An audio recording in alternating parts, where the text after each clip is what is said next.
29. 28 seconds. 27. 26. 25 seconds. 24. 23. 22 seconds. 21 seconds. 20 seconds. 19. 18. 17 seconds. 16. 15 seconds. 14. 13 seconds. 12. 11. 10 seconds. 9. 8. 7. 6. 6 what? Copy. 5 seconds. 3, 2, 1.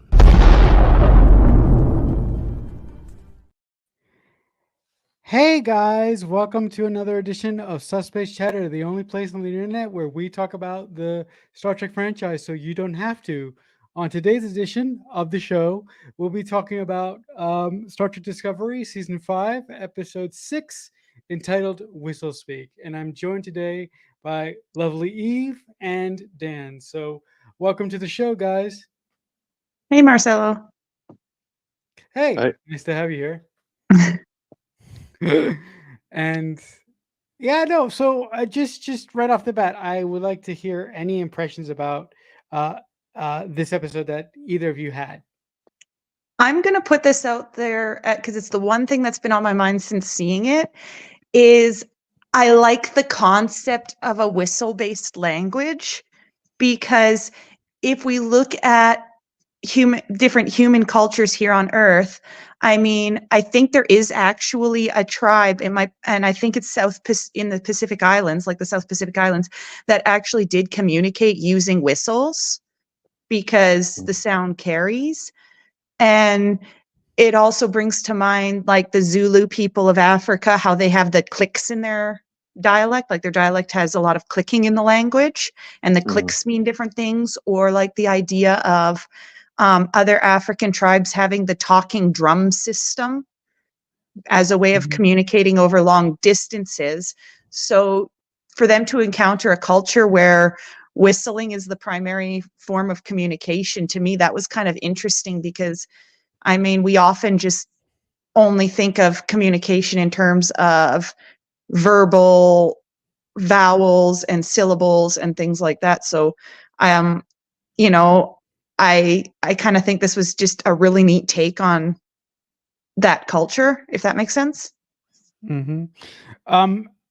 It's very interesting that you said that it was a very, very interesting way for this civilization to communicate, because you also said that most, when we think about communication, we think of spoken word, and that reminds me of something that I've been going through with one of my family members who's losing his hearing like crazy because he's old.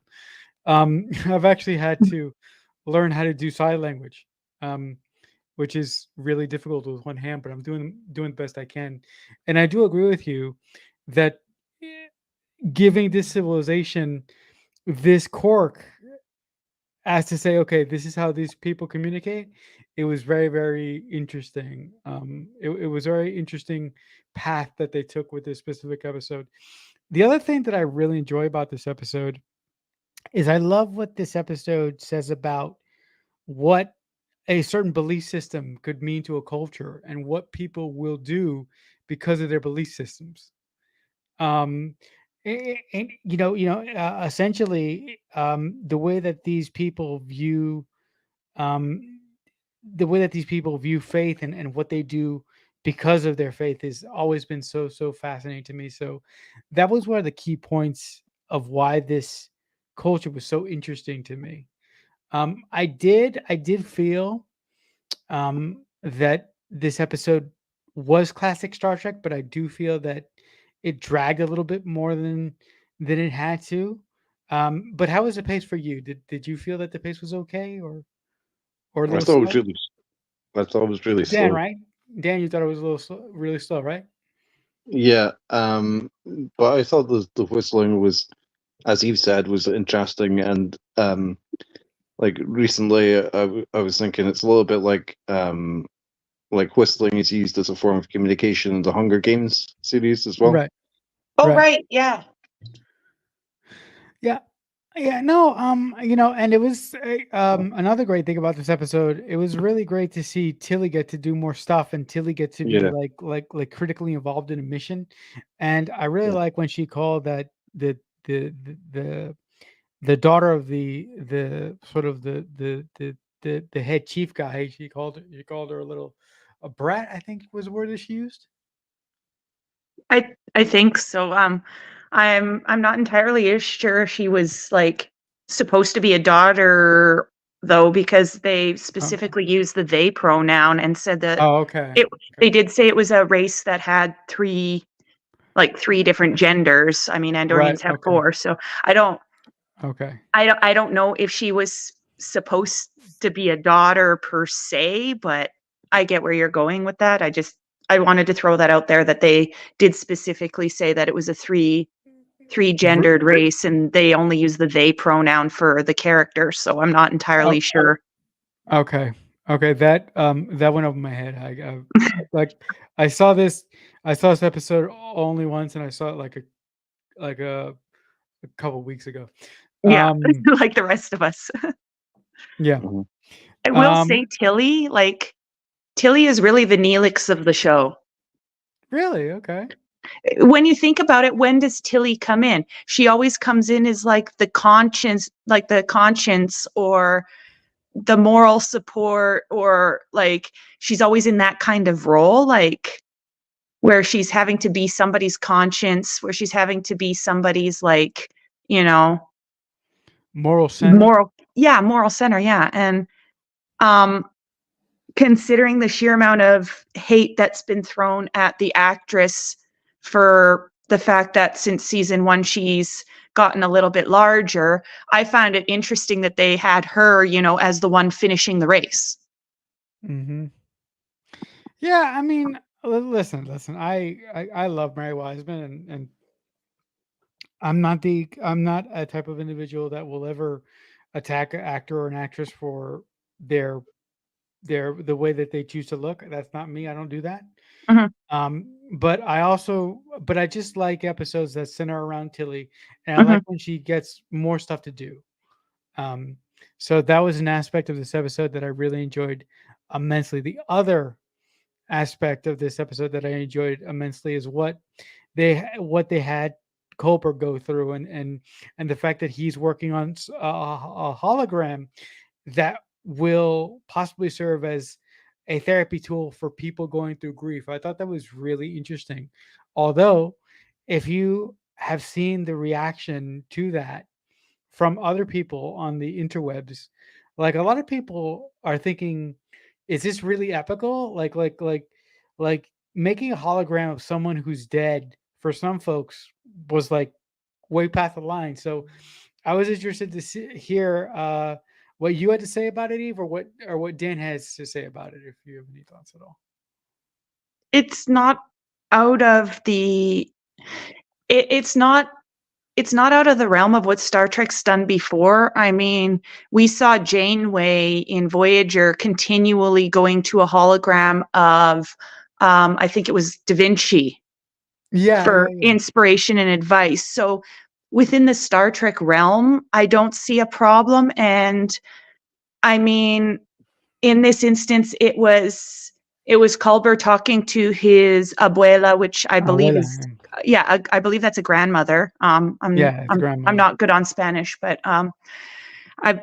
and the way that this hologram was interacting with him and he was interacting with it, honestly, I don't see a problem, and I see how if we had that technology, I could see that actually being beneficial for a lot of people, because it's literally just there for him to have somebody he's familiar with to talk to. And I mean, how many of us have sat there probably and said, oh, I wish I could, have one more conversation with, insert important relative. For me, my grandmother, like, for me, that scene hit hard because it's like, yeah, I used to have great conversations with my grandmother. She passed when I was 13. And to this day, there's times I'm sitting there going, it would be so nice if I could just like sit down and talk to her and get her advice, get her insights. So I actually really like the scene, to be honest.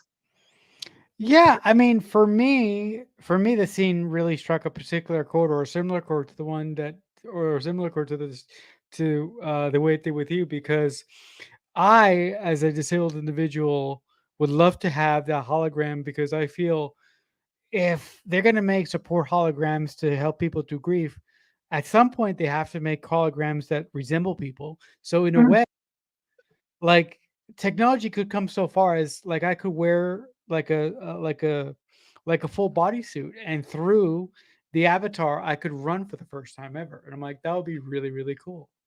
And and selfishly, to move to your point, I would probably talk to my dad because I never got a chance to interact with my dad as an adult. So I've always wondered what our conversations would be if he was able to see me as an adult. Unfortunately, it didn't happen that way, but I would definitely use it for things of that ilk. And the other thing that I would use it for, quite selfishly, is to ask that girl to dance with me, who I never did at the prom. So, but for that, I'll have to map my brain like they did Culver. But as long as we don't drift into the territory of a certain holodeck program that Corp Yeah, had. corpse. Yeah. But you have to know there are going to be people that do that. Yeah, or Jordy okay. and Leah Brahms. Yeah. I was surprised by how behind sort of it seems like holographic technology is by the 32nd century. Oh God, that's a good idea. Well, What do you mean by behind, Dan? Well, I was surprised, like any programming like that would need to happen really, like the like manually. It wouldn't be, like self generating or whatever. I would have thought, by the 32nd century, like you could just say to like the computer, like, do this and that. It's just gonna be able to pull out with thin air basically. But maybe oh, that's a okay. But maybe that's a limitation they self-imposed because, I mean, we have the real world fear now of AI and how far AI can Yeah. go. So maybe that's a limitation that they've imposed to keep AI in check. Yeah, that did cross my mind as well. But at the same time, it's like the Federation you're talking about is like I didn't really see that being necessarily realistic, knowing what Right. the Federation are often like. Right. True, but we do The see other the thing, Federation. We're seeing a lot of the Federation's warts in Discovery, like, Yeah, and which I know is a problem for a lot of people on the interwebs because they're sitting there going, "But the Federation, this, the Federate." It's like, no. yes, it's got warts. Yes, it's yeah. got its things. It's not perfect. It's not, a utopia. It's a utopia on the surface, maybe, but it's not a utopia because there's no such thing. And talking Yeah. about surface, I really liked like how they depicted the planet surface in this episode. I thought it was like a good opportunity to use exterior locations in Canada with being Mhm. filmed in Canada. And I thought the sets as well were quite good on the planet. Yeah. I I just want to say one quick word on the Federation. Look, I'm Mm. not one of those folks that jumps up and down every time the Federation does something evil. The Federation is an organization of immense power, and they have their warts, like Mhm. you said. And no big corporation is infallible. That's impossible because there are going to be rats in the house no matter what. Um, but I do believe that to the point that Dan brought up, I do believe that I did imagine when they were going to the century that technology would be a little bit more out there. But I think for me, the writer sort of explained the writer sort of gave me that with programmable matter because I'm like, oh, programmable matter, that's nothing we've ever seen before, and I like what the ways that they have displayed that and the way that they've used that. But this Well, episode made me wonder with the hologram if there are any limitations on programmable matter. Like if I the think that's if interesting. I think it's interesting you had the reaction like we haven't seen that before. To me, like it was just like by it was just nanotechnology. oh, Okay. okay. Okay. This is just a weird thought. It just literally popped into my mind. Gotta love the ADHD brain. But maybe too, some of the limitations on the technology has to do with what happened during the burn. That's another good point. Because I mean, the burn, they haven't given us a lot of information about the burn, but we know it had a catastrophic, like almost Armageddon-like effect Mhm. on the Federation and on the galaxy. Like that's been the implication, that it was literally an Armageddon level event. So I have to wonder too if maybe some of the technological innovations and stuff that would otherwise be there, maybe those have been wiped out and they haven't had a chance to rebuild that too. Because we saw that the Federation closed in on itself and became very isolationist and everything else. And a lot of how the Federation does get technology is through cooperation with other races. Right. So I kind of have to wonder if maybe the burn could have played into why why the technology doesn't seem to, match. Although I do like that they can, seriously have a phaser pop out of thin air and, push a button and they get a full space suit. Like I love that side of the technology. It's very Back to the Future to me. Like makes me think of the self-lacing sneakers. And just for context, there is a company out there who does self-lacing sneakers, I believe. What? No, seriously. There's a company out there that does self-lacing sneakers. And you know how I know this? Just a quick aside, guys, because I have one hand, right? Mhm.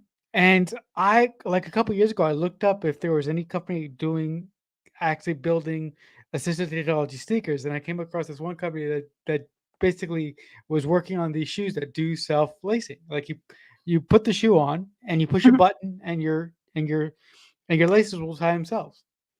Wow. Yeah. I should actually check in back in on that.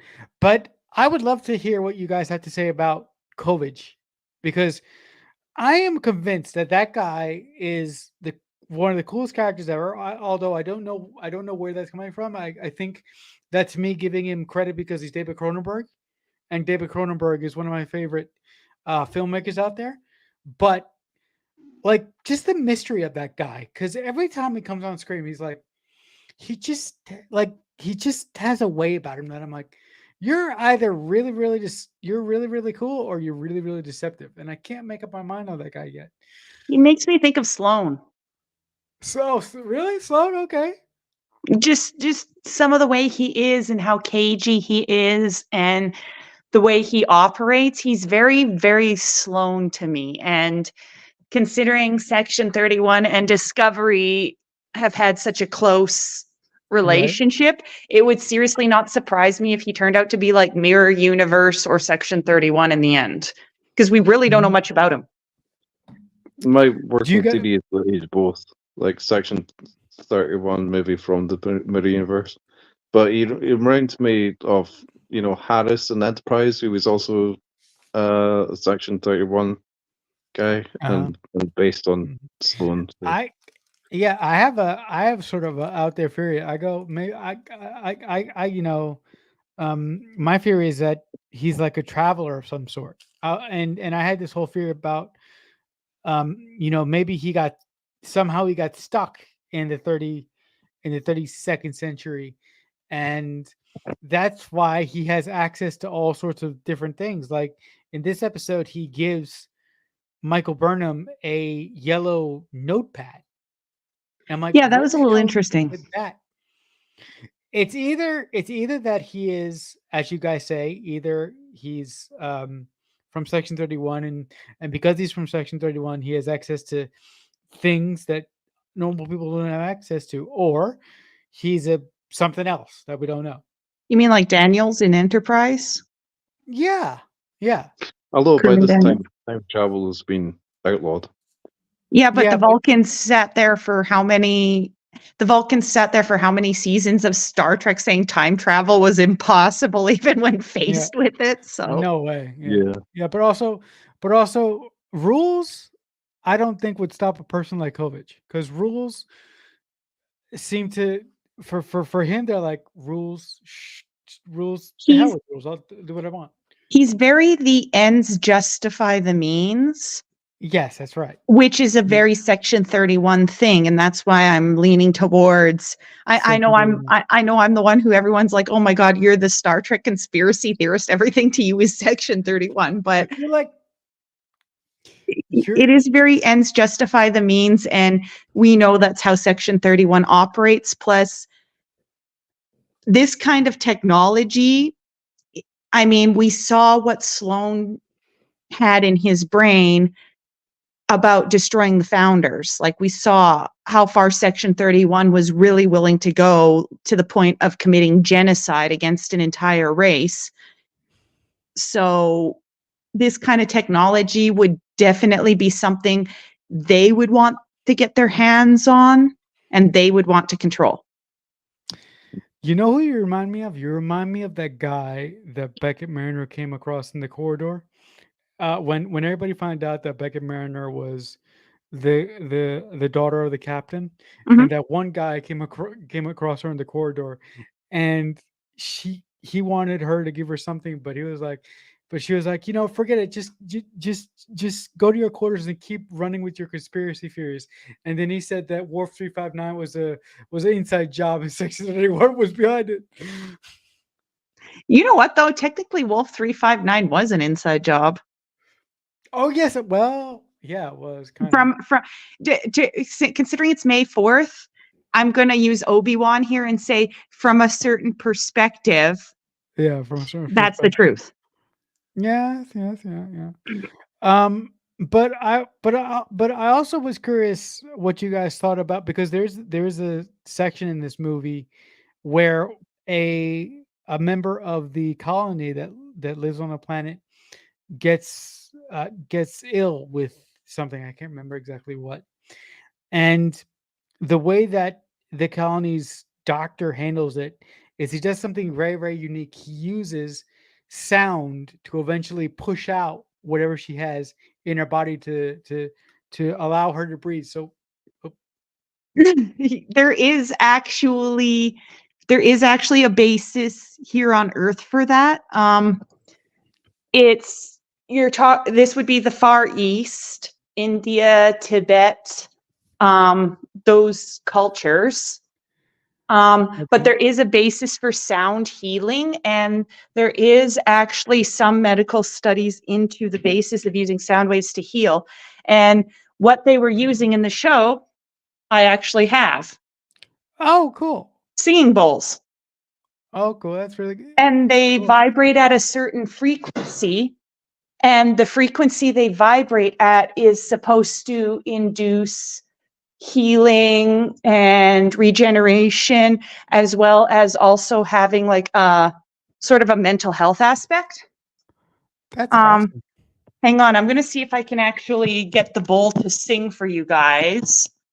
That'd be Because great. yeah, there is actually an earth basis for this. Like, so this bowl is brass and it's from Tibet. It was a gift. I'm going to try and get it to work. It might be a little overpowering for anybody who sounds sensitive. All right. Whoops. Oh, that's great.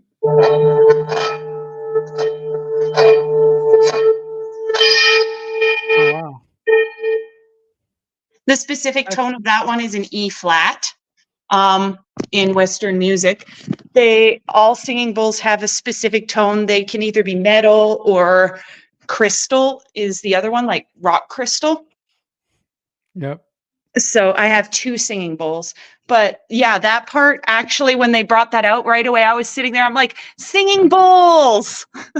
Because there is actually there is a significance. And because this society that we're seeing is a very religiously based culture, like their religion is so entwined with their identity, like say Jewish people and Judaism, where it's both a race and a religion.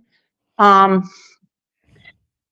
fact that they had the singing bowls, to me, fit perfectly with the fact that they communicate in whistles.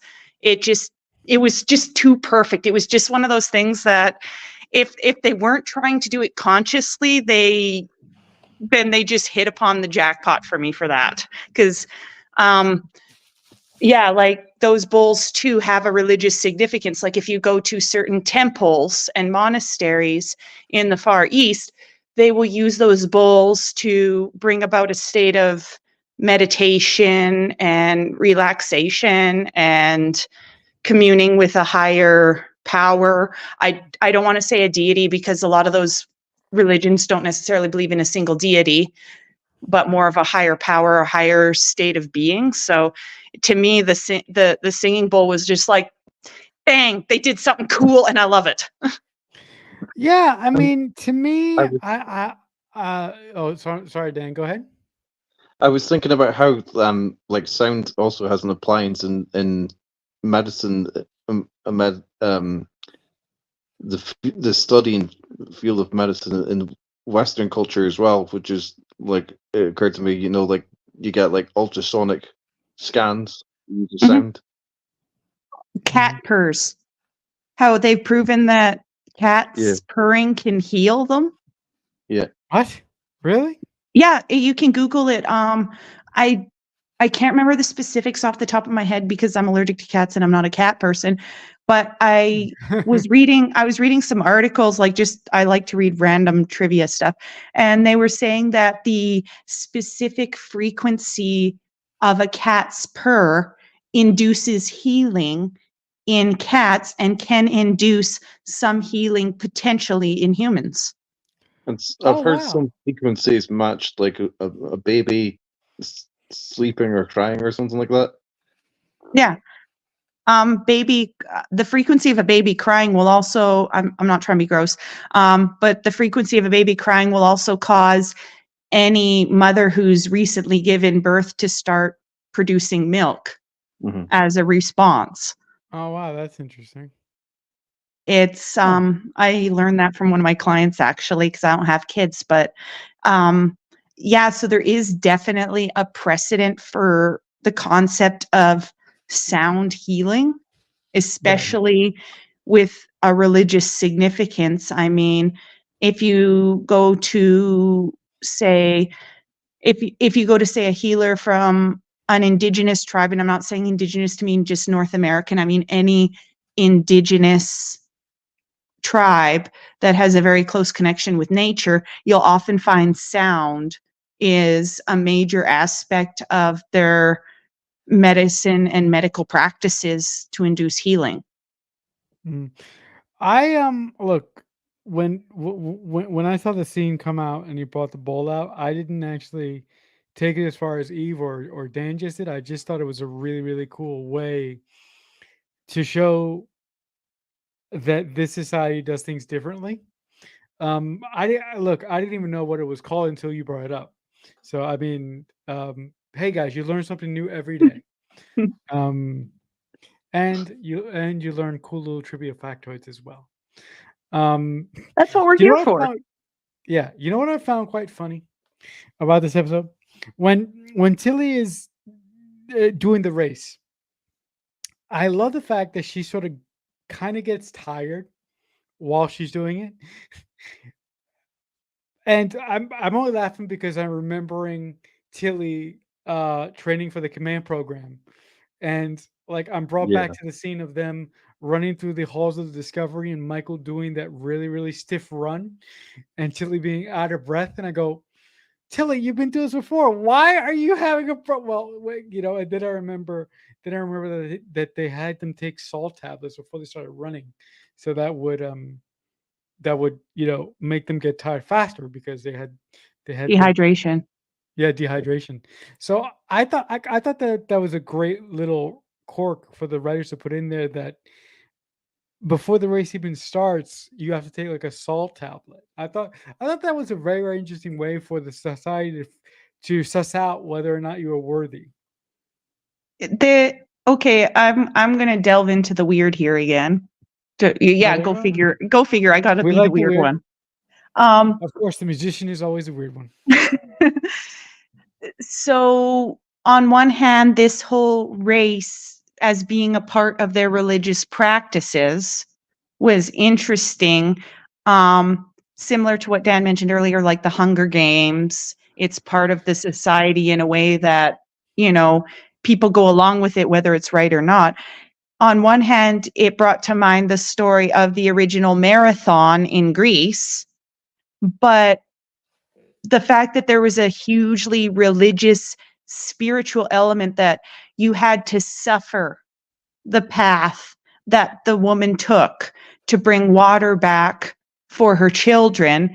To me, that brought to mind, and I mean this with all respect, it brought to mind a certain practice in the Philippines where at Easter, people literally reenact the crucifixion. And it's considered like the people who choose to reenact Christ's path to the crucifixion, they willingly choose to be flogged and spit on and tormented and abused. And while some of them only go as far as, say, being tied to a crucifix, there are the very, very pious ones who feel very, very deeply and will go so far as to actually be nailed to a cross. And this race made me think of that because of, like how far people will go for something they hold so deeply important to them. And well, this is not something I would ever do, and it's not something I completely understand. I respect that level of devotion to one's beliefs and one's, desire to fulfill their spiritual obligations or undertake a spiritual journey. Like, that's what this whole race, like seeing like the parched runners and how much they struggled and everything else. That's what it reminded me of, was actually seeing, because one of my piano students actually showed me a video of this reenactment in Manila. And Oh my God. that's what actually popped into my head. Wow. And I mean it with all respect. I don't understand it, but I completely respect that some people's spiritual beliefs will lead them to do something so, I don't know what's the word. I don't want to use a bad word, but no, something I so really like oh, I really like that they ultimately they share the liquid that's in the bowls. I saw that And coming. yeah, I could see it coming, but I was like,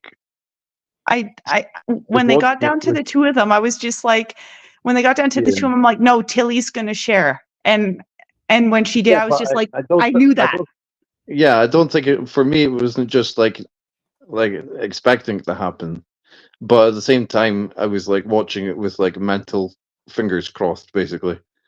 Like, Yeah, for me, it would have been a huge letdown if that scene hadn't happened, because right away I'm like, no, that's Tilly. mhm. Because and again, that's why I say she's the Neelix of the show, because as much hate as Neelix gets in Voyager, Neelix literally gives whatever he can to anybody. I mean, Tuvok hates him. And who's there when Tuvok loses his memory? yeah, Well, speaking of Voyager, like I've not only seen parallels online, people have made parallels between this episode, Whistlespeak, and they said it's got like a sort of an original series vibe to it. They think I've seen that a few times, and yeah. people have Mhm. thought that it sort of has like a similar theme and stuff to Voyager episode called Sacred Ground. It's a lot about faith and stuff. Yeah. Yeah, I mean, listen, we've seen Star Trek go into the whole, a religion that takes over a culture. We've seen that before. yeah, I mean, for God's sakes, D Space Nine is all about what religion does Jesus to in people. space. Jesus in space, right? You mentioned Deep Space Nine, and here's the ADHD brain. I'm sorry. Okay. Burnham and Rayner, Hmm. Cisco and Kira. Huh. That's it. That's an interesting thought. I'd never really looked at him. That's really interesting. If you look at the way Burnham's command style has been, and if you look at the way Rayner is, I mean, okay, she doesn't like him. He doesn't like her. They have completely different philosophies on how things should happen. Mhm. Same with Cisco and Kira. Kira doesn't trust Cisco. She figures he'll be, here today, gone tomorrow. He's just a Federation puppet. She can't trust him. And over time, she develops a respect for Cisco, and Cisco has a complete respect for her from day one, even though he doesn't always agree with her. And Burnham has had a respect for Rayner from the start. That's why she brought him on board. That's why she gave him the second chance and put him as her first officer. Like Cisco, when he said to Kira, I requested a Bajoran to be my first officer. To me, this is Burnham saying, I requested somebody who has a completely different way of looking at things.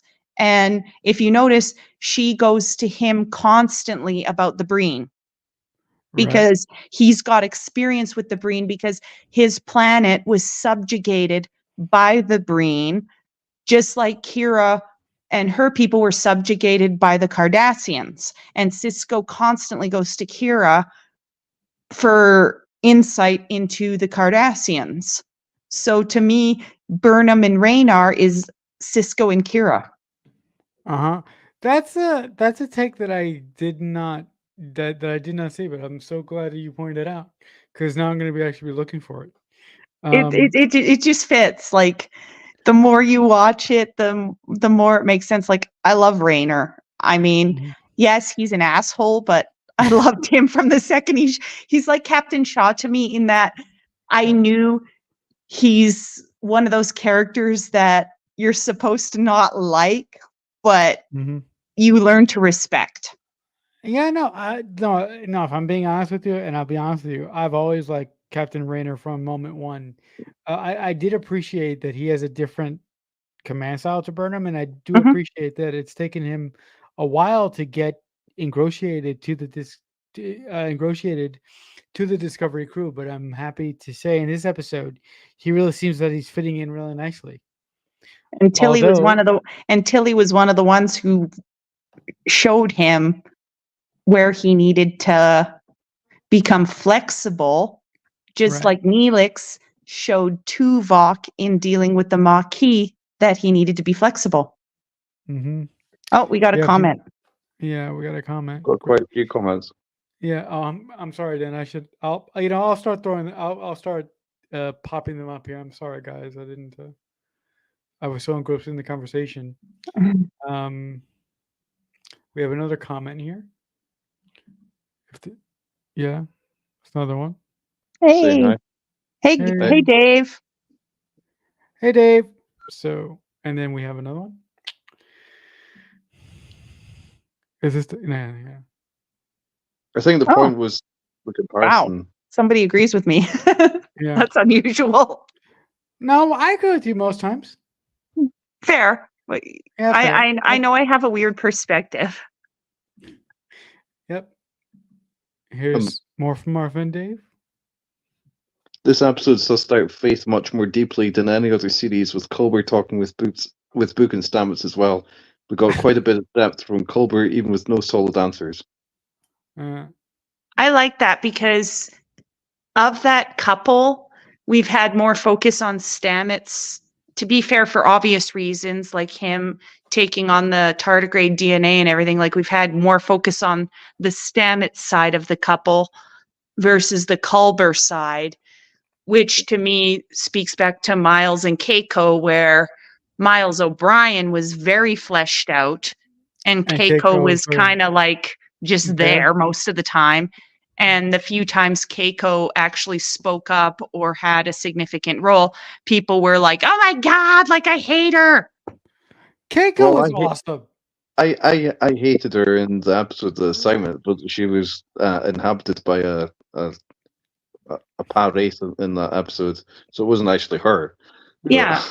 And I mean, She- Keiko and Miles, to me, that's a realistic depiction of a couple. I mean, she followed her husband because she loves him and she committed to him. So she followed her husband to Deep Space Nine and everything else. Even though for her, it was a struggle because she started to lose her identity outside of being his wife and the mother of their children. So when she had the chance to, pursue her career on Bajor and he supported her, even though it was a struggle, like to me, that's a realistic depiction of a marriage. Same with Culber and Stamets. Like Stamets is very scientific. He's very, things that can be quantified, things that can be labeled and understood. Culber being medical, he sees things that Stamets doesn't necessarily relate to because Culber gets the mental health side and he gets the things you can't quantify all the time. Right. We have some more comments here. I'll throw them up now. This one. Do you want to read it, Eve? Okay, hang on one sec. Complex and somewhat combative characters like Commander Raynor challenge our thoughts as an audience. It's a sign of great writing. Agreed. Yep, agreed. I mean, Shaw really got people's backs up, and yet by the end, we, as a fandom, Shaw became one of the best characters. I mean, it's like Kai Wynn. Everybody hates Kai Wynn. Everybody hates Kai Wynn. But she's an amazing character. Yeah, she is. She really is. Yes. Yeah, and the actress who plays Kai Wynn should have got like some award for that because that woman played that character to a T.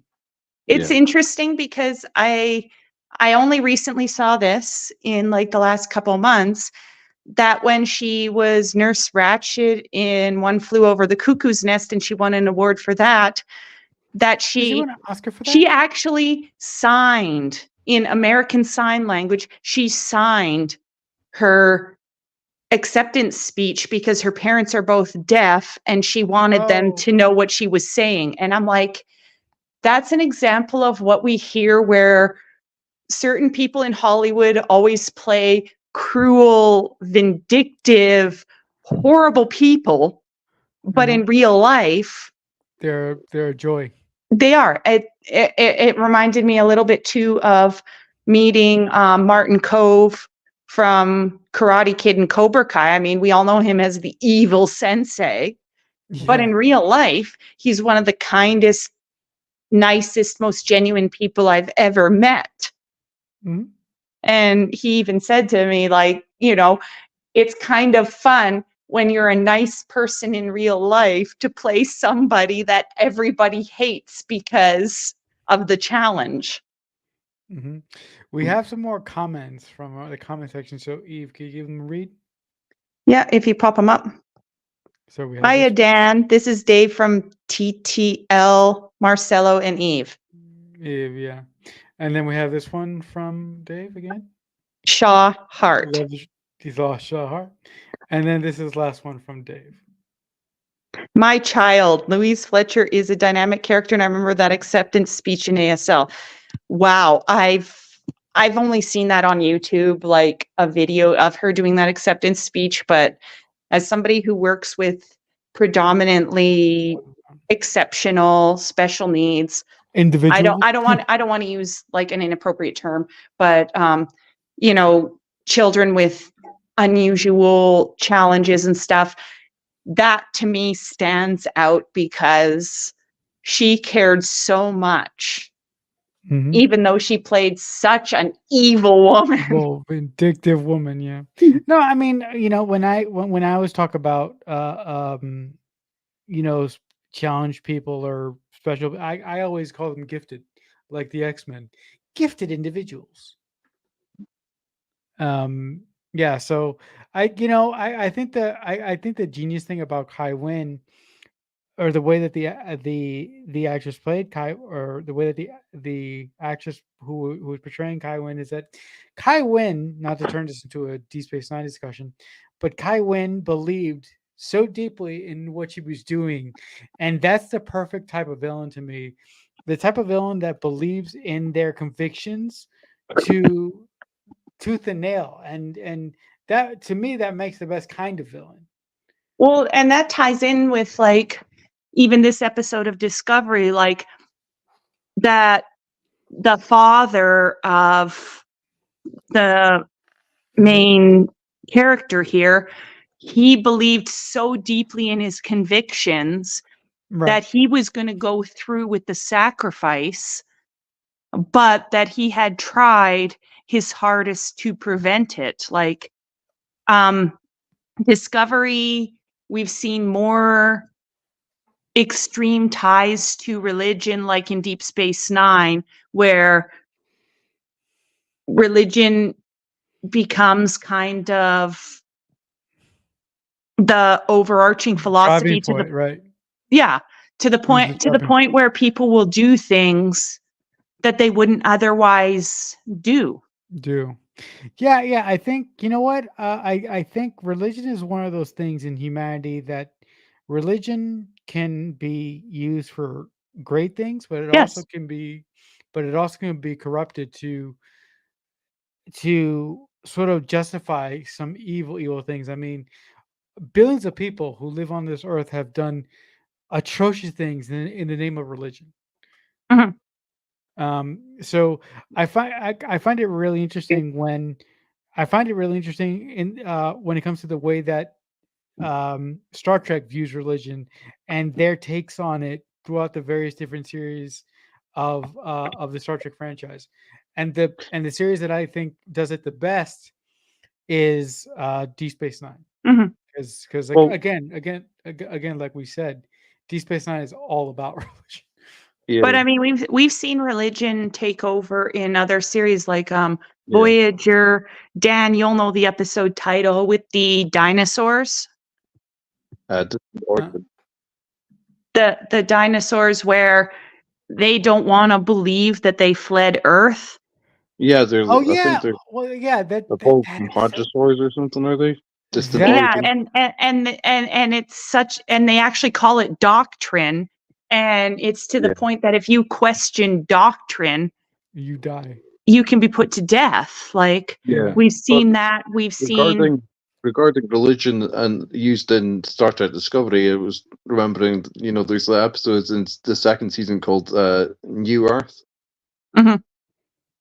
So, with, different. Yeah, actually, religions. I'm so glad you brought that episode up, because that's I really like that episode, because there's a scene in that episode. Sorry to get off track here, guys.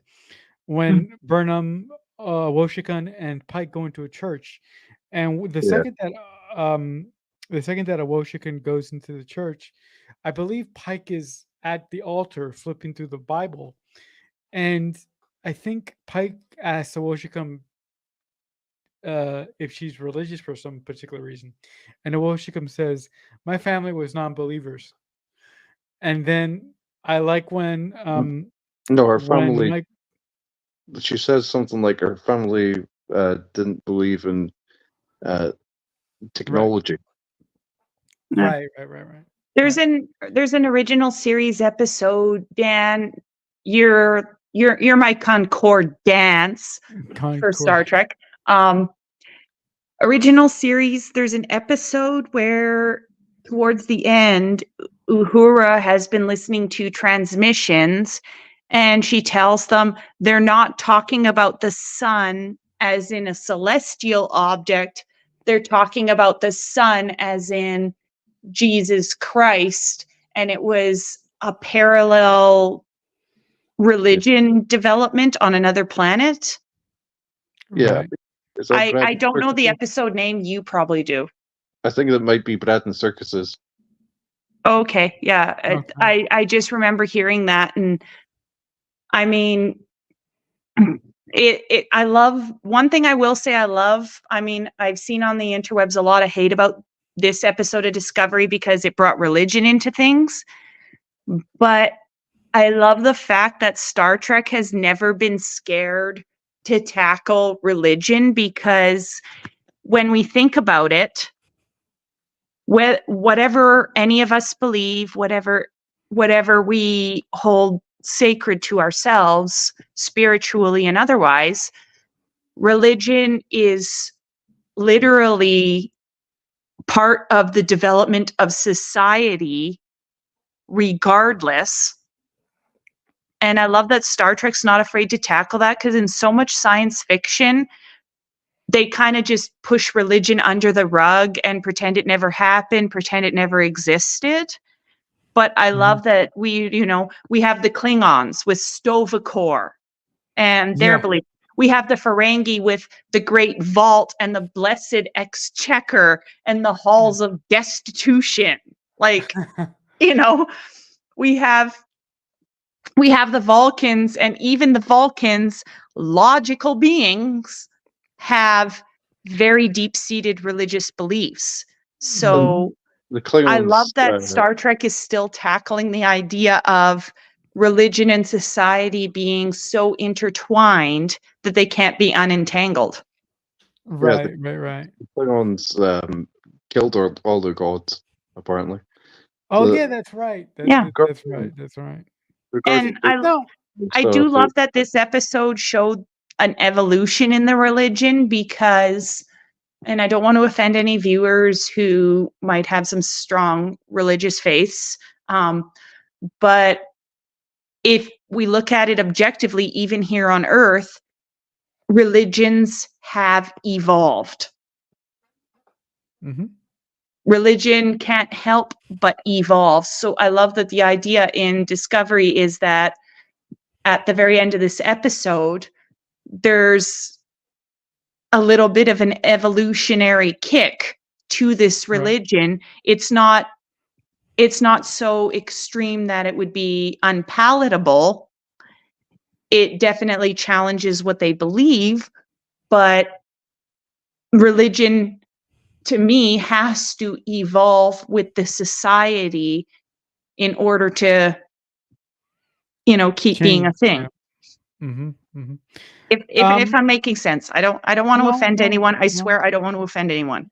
You're making sense, and I listen. I think our audience is a group of well-smarted people, so I don't think anybody's going to come after you. Okay, I'm just trying to be careful. Yeah, you're trying to be cautious. I get it. Because I don't disrespect anybody. I grew up in an extremely religious background, and I have put all that behind me, but I've studied religion because religion and music are so tied together. So I've studied religion from the aspect of just trying to understand. Right, all sides, right? Yeah, I want to understand where people come from, why people hold it close to their hearts. Mm-hmm. And to be fair, like, religion does actually bring comfort to people. Yeah. Religion can be something that turns a person's life around. So I fully respect all of that. I just find it interesting that Star Trek isn't afraid to tackle religion, which, for the most part, religion has always been kind of a taboo to tackle. Right. Well, I was thinking about how religion is tackled in Star Trek movies. Like the Vulcans seem to, it's a bit of a spiritual sort of thing with the Katras and Star Trek, sort of Spock, and like the sort of god entity in Star Trek V, The Final Frontier, and then also I was thinking like the Nibiruns are, in Star Trek Into Darkness, that eventually it seems like they worship the Enterprise. Yeah, wasn't there an Orville episode too? Yes, yeah. Where they worship Kelly? Yes, yeah. It's the episode where the Orville comes across a planet that goes away every few minutes, and when it goes away every few minutes, it jumps centuries.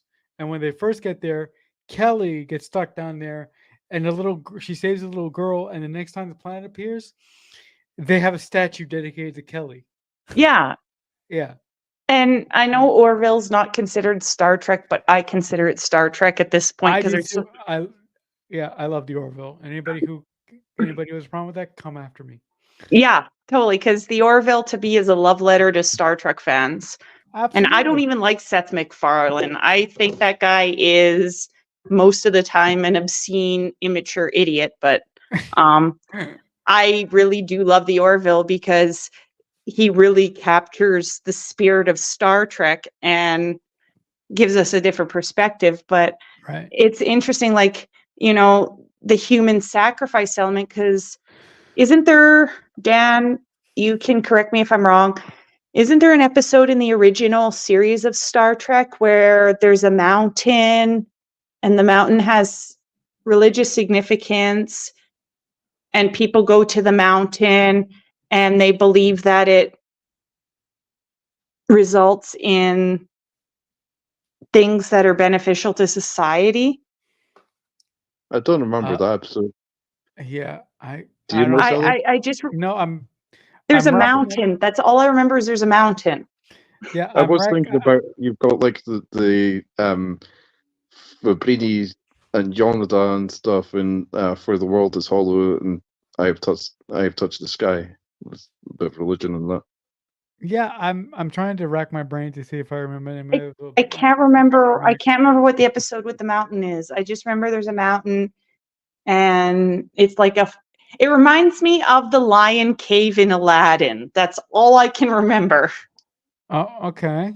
And it's like the people on the planet believe that their God resides in that mountain. But for the life of me, I can't remember what the episode is beyond that. Yeah, I can't help you. I'm totally useless.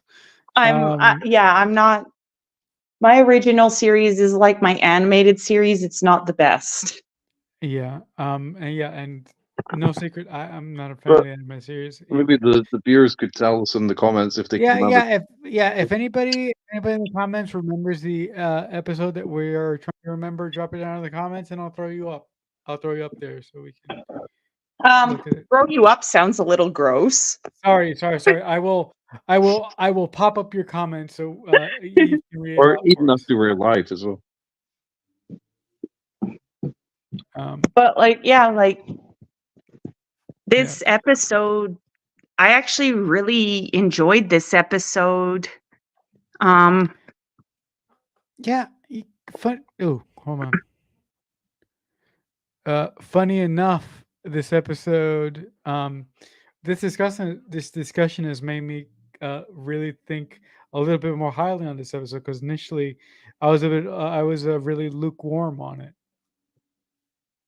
It's not on the surface, it's not the most exciting episode, but it gets very philosophical, which if we go back to what the core of Star Trek is, it's supposed to be philosophical. Yeah. Star Trek within itself is a big it's a big, shit, I lost my word. I had it in my head. Allegorical series. So, so it's just a great episode. And you know what? I really like that, and I'm forgetting the man's name, but I really like that the high priest, he's willing to embrace a little bit of change. Mm-hmm. He's willing to, expand his understanding because he's been presented with evidence that goes outside what he knows. Mm-hmm. Like, I love that because it's saying that, okay, we still believe deeply in our faith. Our faith is still important to us, but we understand that maybe things are a little different than we imagined. And that, to me, relates back to like the Greek and Roman and Egyptian gods who were once used to explain things like the seasons and the harvest and the tides. But these days, if you talk to somebody from Greece or from Rome or from Egypt, they know that that's not what things were, even if they still hold to some of those beliefs, which some do, and that's fine. Right. They still hold to those beliefs, but they understand that it was also a way of explaining something that they previously didn't have a way to explain. And I love that because, I mean, at its core, religion is a way for all of us to try and understand or explain things that we can't understand or explain. And when we're presented with evidence outside of what we know, that we can change and adapt, and it doesn't have to change what we believe or how we believe. It just changes how we view our belief. Right. If that makes sense. If it makes sense. No, it totally makes sense. And it wasn't wordy at all. Okay. No, I'm it was not wordy at all. But I'm curious, wrapping up, guys, what do you guys think is going to come in the weeks to come? Because we only have a very, very, very short time left with the Discovery crew. So what are you guys looking forward to the most in the remaining episodes that we have here? expansion of the Breen culture. Okay. I am really hoping to see Saru again because we haven't seen him for a couple episodes, and I miss that guy. I love him. I want to see more Saru, and I want my wedding. Come on, action Saru. I need action Saru. I still want 32nd century Klingons. I'm like, where are they? Dan, God knows we might be disappointed. I mean, the Discovery Klingons initially looked pretty gross, but oh yeah, that's right. They had the whole empire of them beforehand. I forgot all about that. Without revealing spoilers, because all of us have spoilers. Without revealing a spoiler, I do want to say though, one thing coming ahead is I love the inclusion of a USS Mitchell. Oh, cool. So that is a nice hat on the ground for us to look forward to. I actually love that inclusion because that is a good way to honor somebody who gave us 4 beloved characters. Okay. But because I mean, he gave us Cole, Shaw, Tenavik, and Aurelio. Oh, okay. And he passed. Yeah. So okay. I do love that, and it's not a spoiler because it's just dropped that there's a USS Mitchell. So, but I really want to see an expansion of the Breen culture because I've always been more about trying to find out about the different aliens we've brought in. Like I loved Enterprise because we finally got to see Andorian culture. And Andorians were a founding race. So to finally see Breen and the revelation of what Breen are, I really want to see more Breen culture as to why they are the way they are. You want answers. Yes, I need answers. I demand answers. Demand answers. No, what I am really looking forward to. I mean, I said it just a second ago. I would love a wedding. I really, really would. So that's my only wish for the remaining few episodes that we have. They'll probably just touch fingers like this, like Sarah and Amanda. Come on, give us a nice makeout session or something like that. Makeout session, okay, that's. But but let me just say tasteful. Tasteful makeout session. Okay. Because Saru is very reserved, and even though I love Terena, she's Vulcan. Yeah, it's not going to do that. But I will say she's very Sarek. She's got a sense of humor.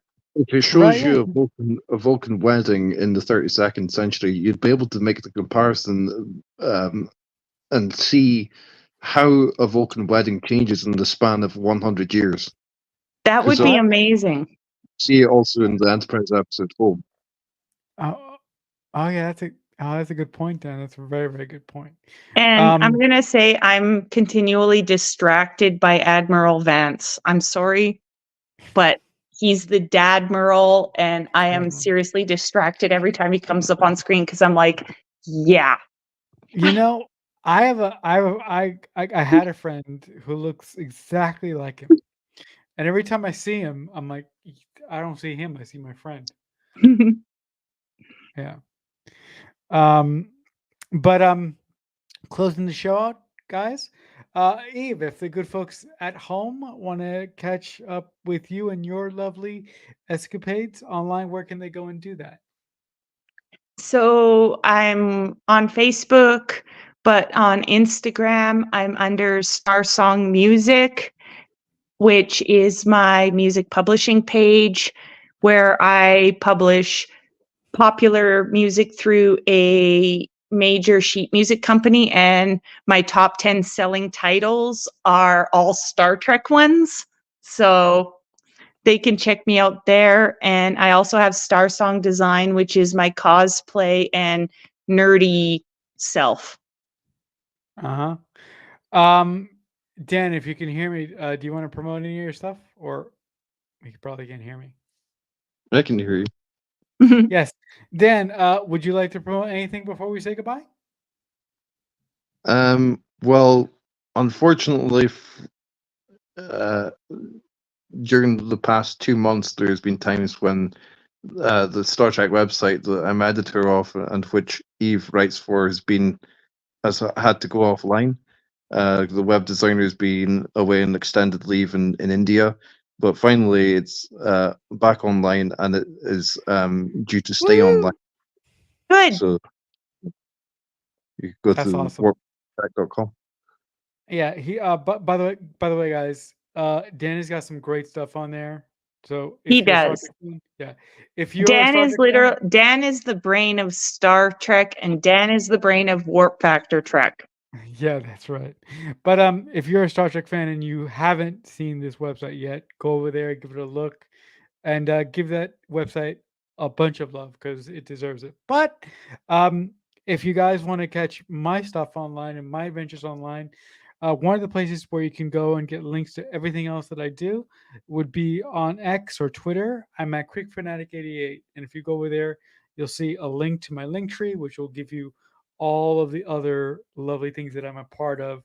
But as always, before we go, guys, I encourage you to subscribe to everywhere that Subspace Chatter is available on the interwebs. So We also got a couple comments I'm going to throw on there from Dave, who's been listening in. Dave, we love you. Bring friends, because people watching us makes us happy. But Dave says, I'm distracted by the Dadmiral too. Okay.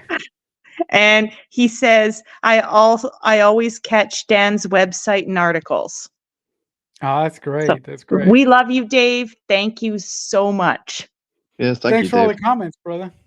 We really appreciate that, because this is just a bunch of fans sitting around yapping about Star Trek. Yeah, I mean, when it comes to other communities in the online sphere, I think our community is one of the nicest ones. Oh, he says you've got the best full link tree, Marcelo. Oh, so thank great you. to finally be on here live for once. Usually I catch you after the fact. Be well, guys. This was fun. Dave, we love you. Come back anytime. Thank you. And just to go off of what Dave said, there, I'm going to add another stem of my link tree in just a little bit. So if Dave watches my link tree, he'll notice something new on there in a couple hours. But and I've got Dan. I'm going to say it. I'm doing a review of Jay Chataway's biography written by his wife, Terry Potts Chataway. I'm going to get that review out to you for the website. everybody who knows me knows that The Inner Light is one of my favorite pieces, if not my favorite piece of music ever written. And I've performed it, although I don't think I did it the justice it deserves. But I can't wait to get that review out, and hopefully there may be an interview in the future, Dan, because I would love that. Yeah, the Chatterways have been great for Warp Factory Track. They've They been sent, like, she's been amazing when she heard I was performing her husband's work. yeah, they sent a preview copy of the book, which actually doesn't come out until June. So okay. yeah, When Cool. when supposed to the be- 50th there was a 50th anniversary Star Trek concert here in Calgary, and when they performed the full Inner Light, like the full Inner Light theme, they used it to promote the passing of the major players of the Star Trek universe, like Leonard Nimoy, Majel Roddenberry, Gene Roddenberry, you know, all of those who had passed at that time. So, like, yeah, for me, writing this review, it's been hard, but I'm super grateful to be able to do it for a composer that I have nothing but the utmost respect for. Actually, now that you brought up the Inner Light, well, this is going to sound really kind of disturbing to many viewers, but I swear it's not that bad. The Inner Light is actually going to be one of the pieces performed at my funeral. So yeah, that's You know how what? much I like the piece of music. That's not disturbing, because for myself, when I pass, I want my ashes pressed into a record, and I want that I want that record, because there's a company that does it.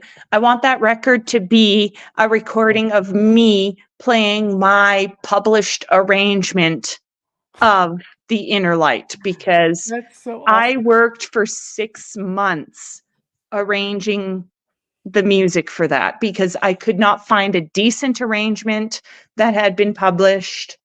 So, And I really you- wanted to promote the music and make an arrangement that was worthy of somebody as great as Jay Chataway. oh, okay, wow.